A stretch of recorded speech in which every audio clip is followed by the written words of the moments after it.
Well, in this video, I'm going to show you how to register yourself and your student or students at NDCA Dance Competition.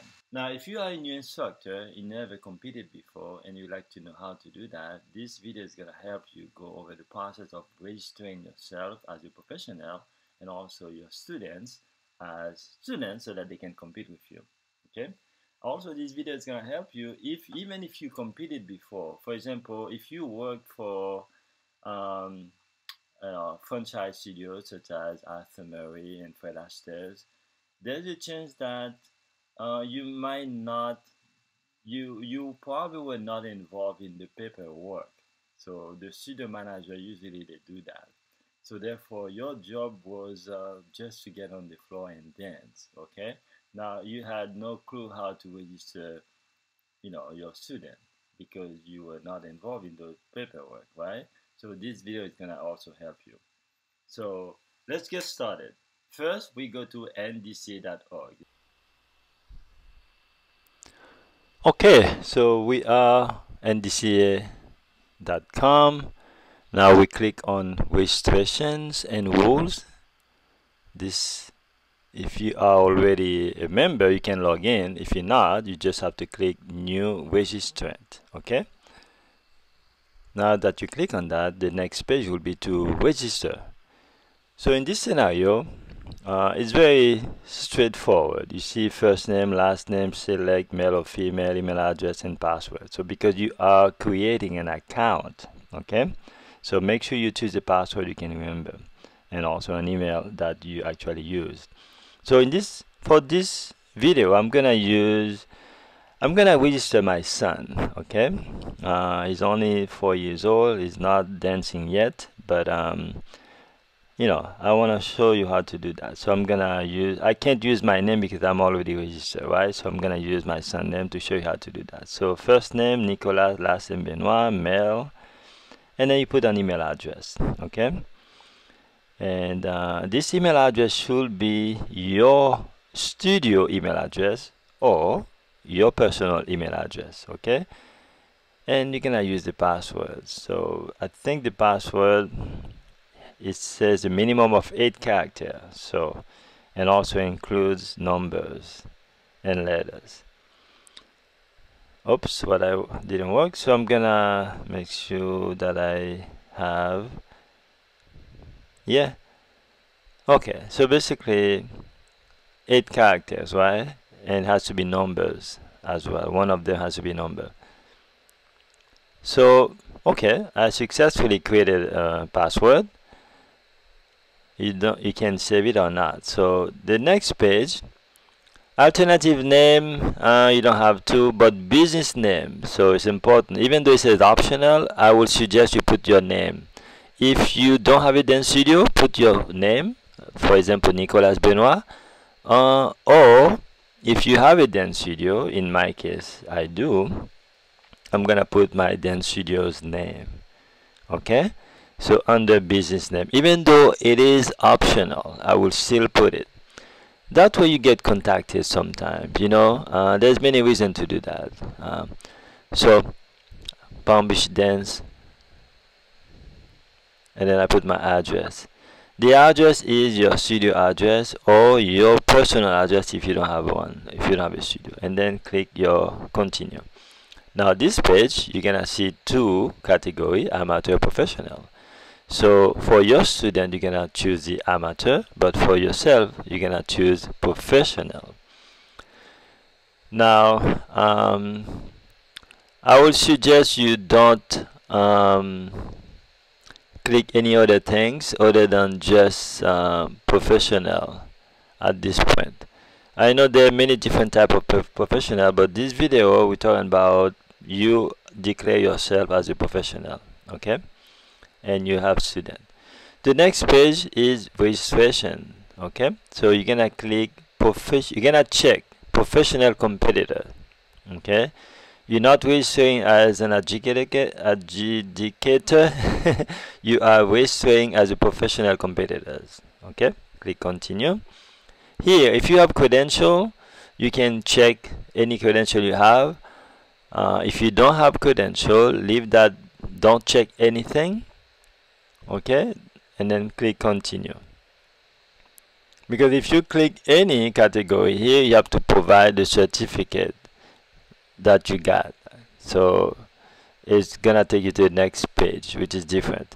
And then at this point, this is a summary of your profile of your account. If you agree with everything, then I suggest you click private registration, share contact info. So this is good to check those categories, okay? And then here you put your name, and that will be considered like your signature.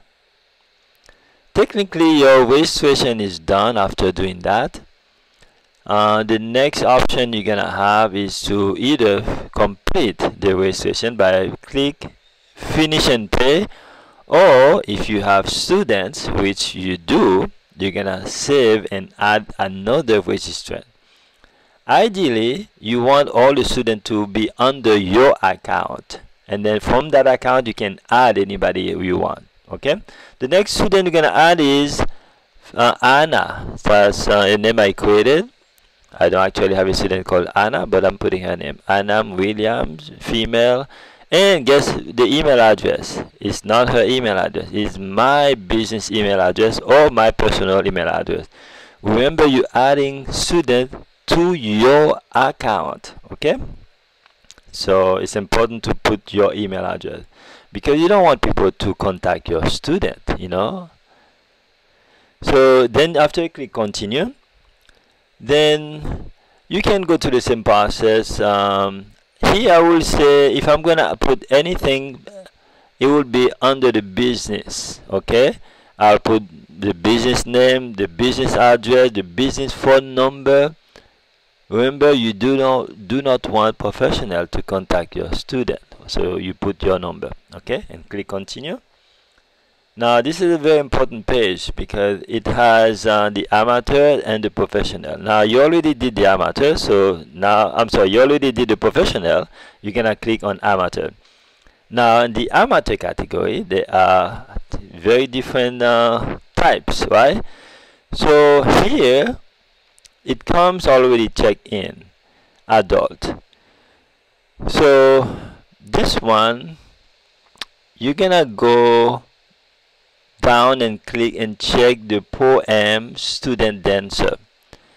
The reason you're gonna check Pro-Am student dancer is that that's for your student you're going to compete with.